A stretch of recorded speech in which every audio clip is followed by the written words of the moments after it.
আসসালামু আলাইকুম। Math উইপেনের chemistry সিরিজের দ্বিতীয় পর্বে সবাইকে স্বাগতম। আজকে আমরা আলোচনা করব এসএসসি রসায়নের পদার্থের গঠনের এই টপিকগুলো নিয়ে। তাহলে চলো শুরু করা যাক।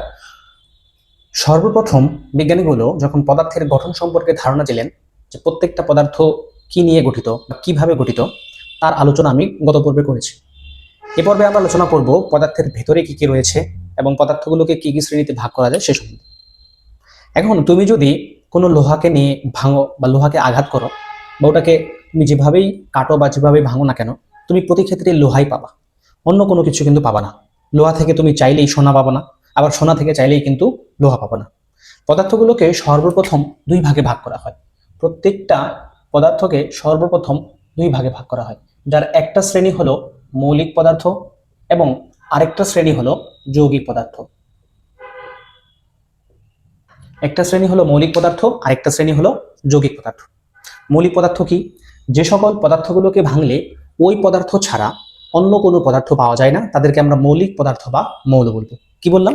যে সকল পদার্থগুলোকে ভাঙলে ওই পদার্থ ছাড়া অন্য কোনো পদার্থ পাওয়া যায় না, তাদেরকে আমরা মৌলিক পদার্থ বা মৌল বলবো। যেমন তুমি যদি হাইড্রোজেনকে ভাঙো, তাহলে তুমি প্রতি ক্ষেত্রে হাইড্রোজেনই পাবা, এছাড়া অন্য কোনো পদার্থ পাবা না। তুমি যদি কার্বনকে ভাঙো, তাহলে তুমি কার্বনই পাবা। তুমি যদি সালফারকে ভাঙো, তাহলে তুমি প্রতি ক্ষেত্রে সালফারই পাবা। সেরকম ভাবে লোহা, সোনা, রূপা, যাকেই তুমি ভাঙবো না কেন, এই পদার্থগুলো ছাড়া অন্য কোনো পদার্থ তুমি তার ভেতরে পাবে না। তাহলে এই পদার্থগুলোকে আমরা কি বলবো? মৌলিক পদার্থ বলবো। এ যাবৎ কাল পর্যন্ত 118টা মৌল আবিষ্কারিত হয়েছে। কয়টা? 118টা মৌল আবিষ্কারিত হয়েছে।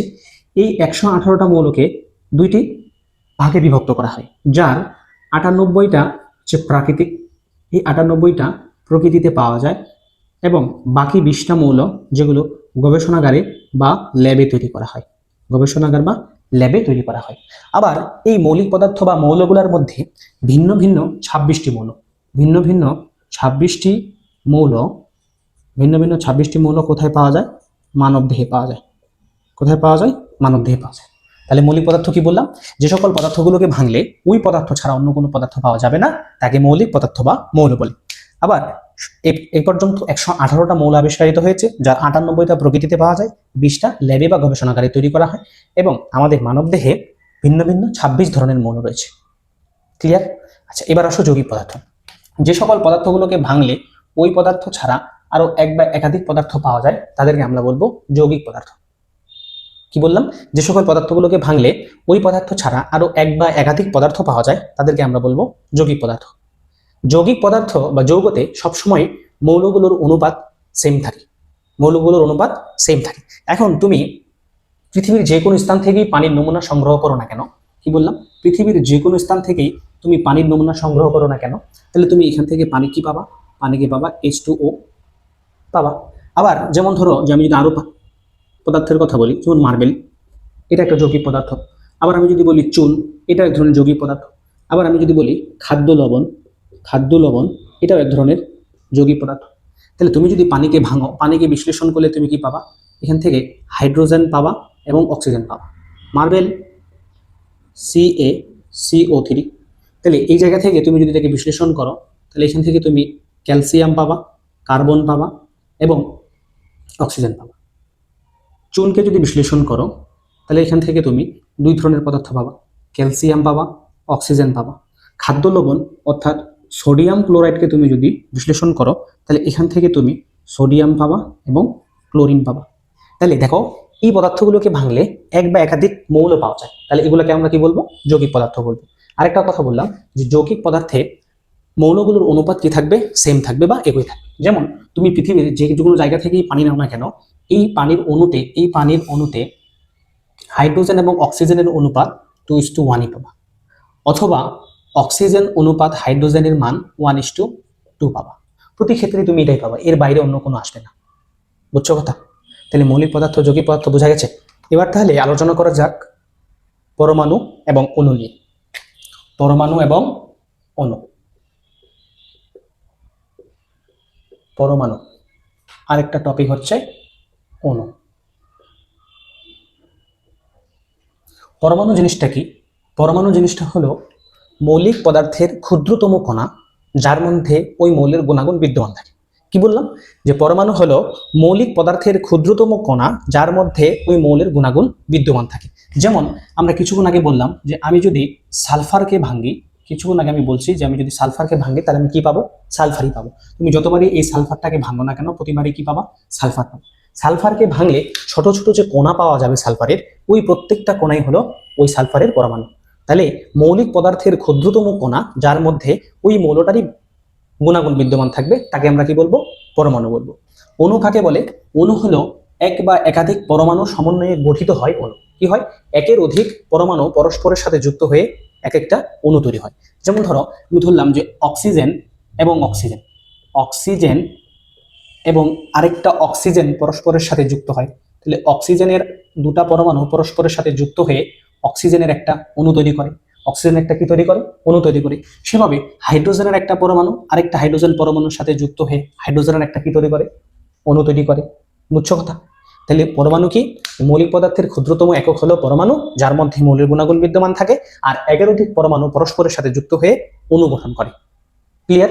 এবার আমরা আলোচনা করব মৌলের প্রতীক নিয়ে। কি লিখছি, যে কোনো মৌলের ইংরেজি বা ল্যাটিন নামের সংক্ষিপ্ত রূপকে কি বলে, প্রতীক বলে। ইংরেজি বা ল্যাটিন নামের সংক্ষিপ্ত রূপকে কি বলে, প্রতীক বলে। প্রতীক লেখার কতগুলো নিয়ম রয়েছে। তার মধ্যে প্রথম হলো যে কোনো মৌলের প্রতীক ইংরেজি নামের বড় হাতের অক্ষর দ্বারা লেখা হয়। কোন হাতের অক্ষর দ্বারা, বড় হাতের অক্ষর দ্বারা। ইংরেজি নামের সংক্ষিপ্ত রূপকে আমরা কি বলি, প্রতীক বলি। ল্যাটিন নামের সংক্ষিপ্ত রূপকে আমরা প্রতীক বলি। এর মধ্যে শর্ত হলো যে ওই মৌলের প্রতীক লিখতে হয় ইংরেজি হাতের বড় বর্ণ দ্বারা বা ক্যাপিটাল লেটার দ্বারা প্রতীককে লেখা হয়। যেমন হাইড্রোজেনের প্রতীক যদি আমরা আলোচনা করি, হাইড্রোজেনের প্রতীক হলো H, অক্সিজেনের প্রতীক হলো O, নাইট্রোজেনের প্রতীক হলো N। দ্বিতীয় নিয়ম হলো কি, যে কোনো মৌলের প্রতীক যদি দুই অক্ষরের হয় তাহলে প্রথম বর্ণ হবে বড় হাতের অক্ষর এবং দ্বিতীয় বর্ণ হবে ছোট হাতের অক্ষর, স্মল লেটার এবং ক্যাপিটাল লেটার। যেমন দেখো ক্যালসিয়ামের প্রতীক হলো Ca, যার প্রথম অক্ষর হচ্ছে ক্যাপিটাল লেটার এবং দ্বিতীয় অক্ষর হচ্ছে স্মল লেটার।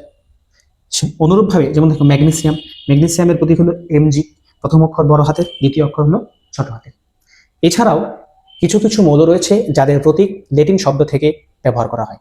যেমন নেট্রিয়াম, নেট্রিয়াম যার বাংলা হলো সোডিয়াম, যার বাংলা হলো সোডিয়াম, এর প্রতীক হলো Na, প্রথম বর্ণ বড় হাতের, দ্বিতীয় বর্ণ ছোট হাতের। কিউপ্রাম যার প্রতীক হলো Cu বা কপার, প্রথমটা হলো বড় হাতের, দ্বিতীয়টা হলো ছোট হাতের। ক্যালিয়াম বা potassium, kalium, potassium. Argentum, silver, Ag। Stannum, tin, Sn। Stibium, antimony, প্রতীক হলো Sb। অনুরূপভাবে আর্ম, সোনা, এর হচ্ছে Au। প্লাম্বাম, প্লাম্বাম হলো কি Pb বা লেড। ওলফ্রাম, এটা হচ্ছে টাংস্টেন, টাংস্টেন বা ওলফ্রাম, যার প্রতীক হলো W। ফেররাম, ফেররাম অর্থাৎ হচ্ছে আয়রন, ফেররাম হচ্ছে আয়রন, যার প্রতীক হলো Fe। এরপরেরটা হলো মার্কারি, এরপরেরটা কি, মার্কারি, যার প্রতীক হলো Hg। উচ্চারণ কি হবে, হাইডার জাইরাম, আবার অনেকে উচ্চারণ করে হাইডার গাইরাম, হাইডার গাইরাম অথবা হাইডার জাইরাম। দুই ধরনের উচ্চারণ পাওয়া যায়, হাইডার গাইরাম অথবা হাইডার জাইরাম, যার প্রতীক হলো Hg। তাহলে প্রতীক হলো কি, যে কোনো মৌলের ইংরেজি বা ল্যাটিন নামের সংক্ষিপ্ত রূপকে আমরা কি বলবো, প্রতীক বলবো। প্রতীক লেখার নিয়ম কি, যদি মৌলের প্রতীক একটা অক্ষরের হয় তাহলে অবশ্যই ইংরেজি হাতের বড় বর্ণ দ্বারা লিখতে হবে, এবং প্রতীক যদি দুই অক্ষরের হয় তাহলে প্রথম বর্ণ হবে বড় হাতের এবং দ্বিতীয় বর্ণ হবে ছোট হাতের অক্ষর। এছাড়াও কিছু কিছু মৌল রয়েছে যাদের প্রতীক ল্যাটিন শব্দ থেকে নেওয়া হয়েছে, natrium sodium, cuprum copper, ক্যালিয়াম potassium, argentum silver, sternum tin, stibium antimony, arm হচ্ছে গোল্ড, প্লাম্বাম হচ্ছে লেড, ওলফ্রাম বা টাংস্টেন, ফেররাম আয়রন, হাইডার জাইরাম বা মার্কারি। বুঝতে পারছো? এবার আমরা আলোচনা করব সংকেত নিয়ে। সংকেত হলো কোনো মৌল বা যৌগের অণুর সংক্ষিপ্ত রূপ। একটা মৌলতে বা একটা অণুতে, যে একটা মৌল বা একটা যৌগতে অণুর সংক্ষিপ্ত রূপটাকে আমরা কি বলবো, সংকেত বলবো। যেমন আমরা যদি হাইড্রোজেনের একটা অণুকে প্রকাশ করি H2, এটা দ্বারা কি নির্দেশ করে, যে হাইড্রোজেনের একটা অণুতে হাইড্রোজেনের কয়টা পরমাণু আছে, দুইটা পরমাণু আছে। আবার আমি যদি নাইট্রোজেনের একটা অণুকে প্রকাশ করি, এখানে নাইট্রোজেনের দুটি পরমাণু আছে। অনুরূপভাবে অক্সিজেনের একটা অণুকে যদি আমরা প্রকাশ করি তাহলে এখানে অক্সিজেনের দুইটা পরমাণু আছে। আবার আমরা যদি অ্যামোনিয়ার একটা অণুকে প্রকাশ করি তাহলে অ্যামোনিয়ার একটা অণুতে একটি নাইট্রোজেন এবং তিনটি হাইড্রোজেন পরমাণু আছে। অনুরূপভাবে আমরা যদি অ্যামোনিয়ামকে প্রকাশ করি তাহলে এর একটা অণুতে একটা নাইট্রোজেন, চারটা হাইড্রোজেন রয়েছে। তাহলে অণু কাকে বলে, সংকেত কাকে বলে? তাহলে সংকেত হলো কোনো মৌল বা যৌগের অণুর সংক্ষিপ্ত রূপকে আমরা কি বলবো? সংকেত বলবো। বুঝছো কথা? এবারে আমরা আলোচনা করব পরমাণুর সাংগঠনিক কণিকা। একটা পরমাণুকে ভাঙলে তার ভিতরে কি কি কণা রয়েছে সেই নিয়ে আমরা আলোচনা। 118টা মৌলের মধ্যে কেবলমাত্র হাইড্রোজেন ছাড়া বা হাইড্রোজেন ব্যতীত 117টা মৌলকে ভাঙলে তার মধ্যে 3 ধরনের মৌলিক কণিকা পাওয়া যায়। কয় ধরনের? 3 ধরনের মৌলিক কণিকা পাওয়া যায়, যেগুলো হলো ইলেকট্রন,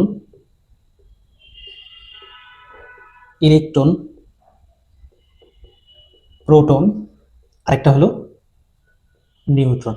ইলেকট্রন, প্রোটন এবং নিউট্রন।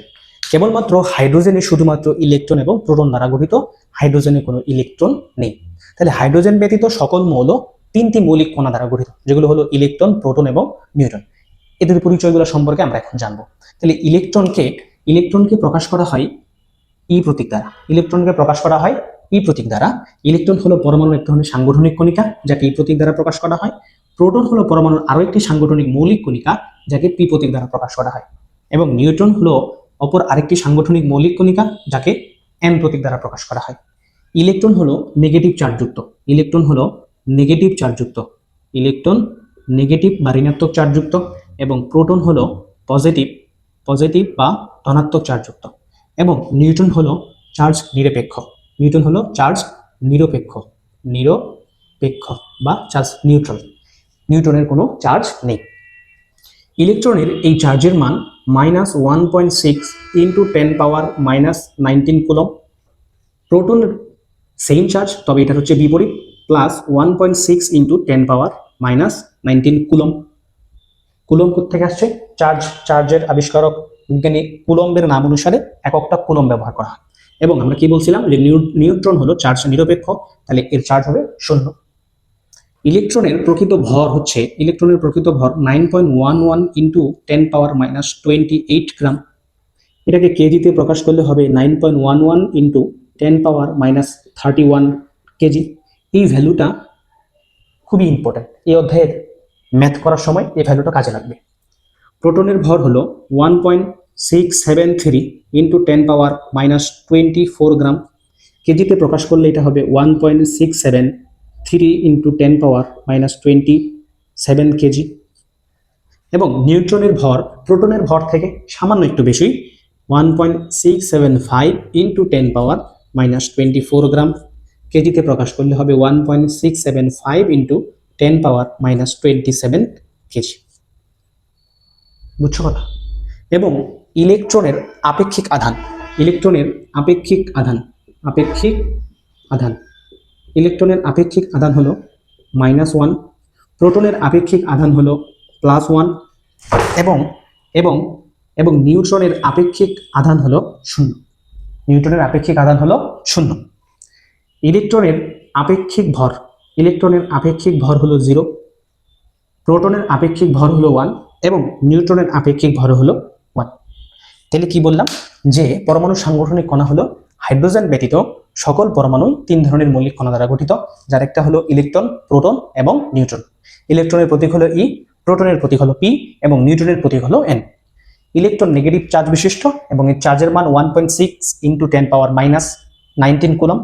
প্রোটনের চার্জ হলো পজিটিভ, যার মান হলো 1.6 × 10⁻⁻19 কুলম্ব। নিউট্রন হলো চার্জ নিরপেক্ষ, অর্থাৎ চার্জ 0। ইলেকট্রনের প্রকৃত ভর হলো 9.11 × 10⁻⁻28 গ্রাম, যাকে কেজিতে প্রকাশ করলে হয় 9.11 × 10⁻⁻31 কেজি। এবং প্রোটনের ভর হলো 1.673 × 10⁻⁻24। নিউট্রনের ভর প্রোটনের ভর থেকে সামান্য একটু বেশি, 1.675 × 10⁻⁻24। ইলেকট্রনের আপেক্ষিক আধান হলো -1, আপেক্ষিক ভর 0। প্রোটনের আপেক্ষিক আধান হলো +1 এবং আপেক্ষিক ভর 1। নিউট্রনের আপেক্ষিক আধান হলো 0 এবং আপেক্ষিক ভর হলো 1। আশা করি বুঝতে পারছো। তাহলে পরমাণুর সাংগঠনিক কণার মূল জিনিসগুলো এই সারণীতে দেওয়া আছে। এই জিনিসগুলো থেকে বারবার এমসিকিউ আসে। চার্জ কত, ভর কত, আপেক্ষিক আধান কত, প্রতীক কি, এই জিনিসগুলো এমসিকিউতে পড়ে। এক ঝলক একদম মাথার ভিতরে বসাই নিবা, খুব সহজ অ্যান্সার করা যাবে। জাস্ট একটা সিরিয়াল ওয়াইজ মনে রাখবা, তাহলে খুব সহজে করা যাবে। এখন এই জায়গা থেকে সবথেকে কনফিউশন আসতে পারে যে ভাইয়া গ্রাম থেকে কেজিতে কি মুখস্থ করবো? নো, কোনো দরকার নেই। তুমি জাস্ট একটা ভ্যালু মনে রাখবা। তুমি যদি গ্রামটা মনে রাখো, দ্যাটস এনাফ। Dates enough. কিভাবে? দেখো যে 9.11 ইন্টু 10⁻⁻28 গ্রাম, আমরা জানি 1 কেজি সমান 1000 গ্রাম, 1 কেজি সমান 1000 গ্রাম। তাহলে গ্রামটাকে কেজি করতে গেলে 1000 দ্বারা কি করার লাগবে? ভাগ করার লাগবে। তাহলে তুমি যদি এই গ্রামটাকে 1000 দ্বারা ভাগ করে দাও, তাহলে এটা কিসের রূপান্তর হবে? কেজির রূপান্তর হবে। এর ভ্যালুটা কি দাঁড়াবে? 9.11 ইন্টু 10⁻⁻28। এই 1000টাকে আমরা লিখতে পারবো 10⁻³ আবার সূচকীয় ফাংশন অনুসারে যে কোনো ভগ্নাংশের ভিত্তি যদি একই হয় এবং সেটা যদি ভাগ আকারে থাকে, তাহলে পাওয়ারগুলো কি হয়? বিয়োগ হয়, মাইনাস করার লাগে। তাহলে এখান থেকে দাঁড়ায় 9.11 ইন্টু 10⁻⁻28। এই ভ্যালুটা যদি উপরে নিয়ে যাওয়া যায়, তাহলে এটা হয় -3। তাহলে ভ্যালু আসে 9.11 ইন্টু 10⁻⁻31 কেজি। এই ভ্যালুটা মনে রাখার কারণ হলো এই ভ্যালু দিয়ে কৌণিক ভরবেগের ম্যাথ করা লাগবে। সেম ভাবে এটাকে 1000 দ্বারা ভাগ করলে 10³ উপরে উঠে যাবে 24 আর 3 27। এই ভ্যালুটার বেলাও সেম জিনিস। বুঝতে পারছো কথা? এবং এই টাইপটা থেকে আরো এক্সট্রা কিছু প্রশ্ন যেটা পরীক্ষায় মাঝে মাঝে আসে, যে আমি তোমাদের বলেছিলাম যে ইলেকট্রন আবিষ্কার করেছিলেন বিজ্ঞানী থমসন। ইলেকট্রন আবিষ্কার করেছিলেন বিজ্ঞানী থমসন 1897 সালে, এবং প্রোটন আবিষ্কার করে বিজ্ঞানী গোল্ডস্টাইন। বিজ্ঞানী গোল্ডস্টাইন 1883 সালে। এবং সর্বপ্রথম 1920 সালে বিজ্ঞানী রাদারফোর্ড পরমাণুর ভেতরে আধান বা চার্জ নিরপেক্ষ এক ধরনের কণিকা সন্ধান পান। কিন্তু কিন্তু 1930 সালে দুজন বিজ্ঞানী বুথ ও বেকার নামে দুজন বিজ্ঞানী নিউটন আবিষ্কার করেন। কিন্তু কিন্তু 1932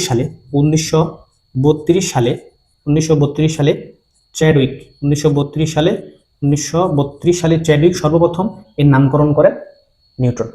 এবং ইলেকট্রনের এই যে চার্জ -1.6 ইন্টু 10⁻⁻19 কুলম, এই মান আবিষ্কার করে বিজ্ঞানী আর.এ. মিলিকান নামে একজন বিজ্ঞানী ছিল, যিনি ইলেকট্রনের চার্জ আবিষ্কার করেন। এবং প্রোটনের অস্তিত্বের প্রমাণ পাওয়া যায় ক্যাথোড রাশি পরীক্ষায়। তাহলে এখান থেকে ইম্পর্টেন্ট তথ্যগুলো হলো যে ইলেকট্রন আবিষ্কার করে থমসন 1897 সালে, গোল্ডস্টাইন 1886 সালে প্রোটন আবিষ্কার করেন, এবং 1920 সালে সর্বপ্রথম নিউটনের সন্ধান পান বিজ্ঞানী রাদারফোর্ড। পরবর্তীতে 1930 সালে বুথ ও বেকার দুজনে নিউটন আবিষ্কার করে। কিন্তু 1932 সালে বিজ্ঞানী চ্যাডউইক সর্বপ্রথম নিউটনের নামকরণ করেন, এবং ইলেকট্রনের এই নেগেটিভ চার্জের মান আর.এ. মিলিকান নামে একজন বিজ্ঞানী আবিষ্কার করেন। এবং সেই সাথে খুবই ইম্পর্টেন্ট একটা ইনফরমেশন হলো যে ক্যাথোড রাশির পরীক্ষায় প্রোটনের অস্তিত্ব পাওয়া যায়। জাহাঙ্গীরনগর ইউনিভার্সিটিতে এই প্রশ্ন আসছিল যে ক্যাথোড রাশির পরীক্ষায় কোন কণিকার অস্তিত্ব পাওয়া যায়, সেটা হলো প্রোটন। বুঝছো কথা? এবারে আমরা আলোচনা করব পারমাণবিক সংখ্যা। তাহলে কোনো মৌলের পারমাণবিক সংখ্যা হলো কোনো মৌলের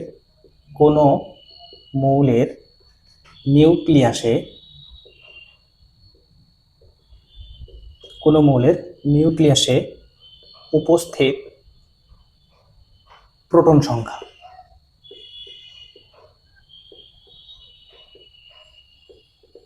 কোনো মৌলের নিউক্লিয়াসে উপস্থিত প্রোটন সংখ্যাকেই ওই মৌলের পারমাণবিক সংখ্যা বলা হয়।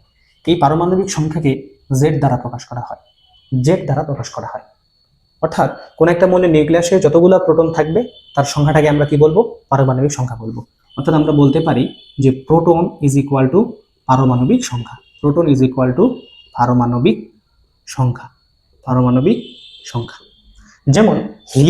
যেমন হিলিয়ামের একটি পরমাণুতে বা একটা হিলিয়ামের নিউক্লিয়াসে দুইটা প্রোটন আছে, তাই এর পারমাণবিক সংখ্যা হলো 2। অক্সিজেনের একটা নিউক্লিয়াসে 8টা প্রোটন আছে, তাই এর পারমাণবিক সংখ্যা হলো 8। যেমন ক্লোরিনের একটা নিউক্লিয়াসে 17টা প্রোটন আছে, তাই এর পারমাণবিক সংখ্যা হলো 17। আবার ম্যাগনেসিয়ামের একটা পরমাণুতে 12টা প্রোটন আছে, তাই এর পারমাণবিক সংখ্যা হলো 12। এরকম করে অর্গানেশনের একটা পরমাণুতে 118টা প্রোটন আছে, তাই এর পারমাণবিক সংখ্যা হলো 118। তাহলে কোনো মৌলের নিউক্লিয়াসে যতগুলা প্রোটন সংখ্যা থাকবে তার সংখ্যাটাকে আমরা কি বলবো? পারমাণবিক সংখ্যা বলবো। এবং এই পারমাণবিক সংখ্যা দ্বারা ওই মৌলটাকে আমরা চিনতে পারি। আমাদের যদি বলে 2 নম্বর মৌলকে, তাহলে আমরা বলি হিলিয়াম। 17 নম্বর মৌলটাকে তাহলে আমরা বলি ক্লোরিন। 118 নম্বর মৌলটাকে অর্গানিজম। তাহলে পারমাণবিক সংখ্যা দ্বারা যেহেতু কোনো মৌলের পরিচয় পাওয়া যায়, এই জন্য এই পারমাণবিক সংখ্যাকে বলা হয় ওই মৌলের আইডি নাম্বার। পরীক্ষা যদি প্রশ্ন পড়ে পারমাণবিক সংখ্যাকে আইডি নাম্বার কেন বলা হয়, তাহলে যেহেতু পারমাণবিক সংখ্যা দিয়ে ওই মৌলের পরিচয় পাওয়া যায়, তাই আমরা পারমাণবিক সংখ্যাকে ওই মৌলের আইডি নাম্বার বলবো। তাহলে এবার আসো ভর সংখ্যাতে, এবার আসো ভর সংখ্যা। তাহলে ভর সংখ্যা হলো কি? ভর সংখ্যা হলো ভর সংখ্যা ভর সংখ্যা হলো কোনো মৌলের নিউক্লিয়াসে, ভর সংখ্যা হলো কোনো মৌলের নিউক্লিয়াসে উপস্থিত প্রোটন এবং নিউট্রন সংখ্যার যোগফলকে আমরা কি বলবো? ভর সংখ্যা বলবো। কি বললাম? কোনো মৌলের নিউক্লিয়াসে উপস্থিত প্রোটন সংখ্যা ও নিউট্রন সংখ্যার যোগফলকে আমরা কি বলবো? ভর সংখ্যা বলবো। ভর সংখ্যাকে প্রকাশ করা হয় এ দ্বারা। তাহলে আমরা লিখতে পারবো A = P + N, অর্থাৎ কোনো মৌলের নিউক্লিয়াসে উপস্থিত প্রোটন সংখ্যা এবং নিউট্রন সংখ্যার যোগফলকে আমরা কি বলবো? ভর সংখ্যা বলবো। এখান থেকে আমরা একটা সমীকরণ বানাতে পারি, N = A - P, অর্থাৎ কোনো মৌলের ভর সংখ্যা থেকে যদি প্রোটন সংখ্যা বাদ দেওয়া হয়, তাহলে আমরা সেখান থেকে ওই মৌলের নিউট্রন সংখ্যা পাবো, ওই মৌলের নিউট্রন সংখ্যা পাবো। বুঝছো কথা? যেমন দেখো যে ম্যাগনেসিয়াম, আমরা ম্যাগনেসিয়ামের নিউট্রন সংখ্যা যদি বের করি, ম্যাগনেসিয়ামের একটা পরমাণুতে 12টা প্রোটন রয়েছে এবং ম্যাগনেসিয়ামের ভর সংখ্যা হলো 24। তাহলে আমরা যদি বলি যে ম্যাগনেসিয়ামের নিউট্রন সংখ্যা কত, তাহলে আমরা জানি N = A - P। এ বলতে ভর সংখ্যা হচ্ছে 24 এবং প্রোটন সংখ্যা হচ্ছে 12। তাহলে ম্যাগনেসিয়ামের একটি নিউক্লিয়াসে নিউট্রন সংখ্যা হচ্ছে 12টি। তাহলে কোনো মৌলের নিউক্লিয়াসে উপস্থিত প্রোটন সংখ্যা এবং নিউট্রন সংখ্যার যোগফলকে আমরা কি বলবো? ভর সংখ্যা বলবো। বুঝছো কথা? কোনো মৌলের পারমাণবিক সংখ্যা, ভর সংখ্যা এবং আধান বা চার্জের অবস্থান সম্পর্কে, যদি কোনো মৌলের পারমাণবিক সংখ্যা, ভর সংখ্যা দেওয়া থাকে, তাহলে সেটাকে আমরা কিভাবে প্রকাশ করব? আমি ধরি যে আমার একটা মৌল বা পরমাণু হলো X। আমরা কোনো মৌলের পারমাণবিক সংখ্যাকে ওই মৌলের প্রতীকের বাম পাশে নিচে লিখব। তাহলে এই ঘরে হবে পারমাণবিক সংখ্যা, এই ঘরে হবে পারমাণবিক সংখ্যা। তাহলে কোনো মৌলের প্রতীকের বাম পাশে নিচে লেখা হয় পারমাণবিক সংখ্যা, এবং কোনো মৌলের বাম পাশের উপরে লেখা হয় ভর সংখ্যা, উপরে লেখা হয় ভর সংখ্যা, ভর সংখ্যা। এবং ওই মৌলের প্রতীকের ডান পাশে উপরের দিকে এই জায়গায় লেখা হয় আধান বা চার্জের মান, আধান অথবা চার্জের মান। যেমন ধরো যে আমরা যদি সোডিয়ামের প্রতীকটাকে লিখতে যাই, সোডিয়ামের প্রতীক হলো Na। আমরা জানি সোডিয়ামের একটা পরমাণুতে 11টা প্রোটন রয়েছে, তাহলে এর পারমাণবিক সংখ্যা হবে 11, এবং সোডিয়ামের একটা পরমাণুর ভর সংখ্যা হলো 23, এবং যদি চার্জ থাকে তাহলে চার্জের ভ্যালুটা এই জায়গায় বসবে। বুঝছো? তাহলে কোনো মৌলের প্রতীকের বাম পাশে নিচের দিকে থাকে পারমাণবিক সংখ্যা, এবং কোনো মৌলের প্রতীকের বাম পাশে উপরের দিকে থাকে ভর সংখ্যা, এবং প্রতীকের ডান পাশে উপরের দিকে থাকবে চার্জ বা আধান। বুঝছো?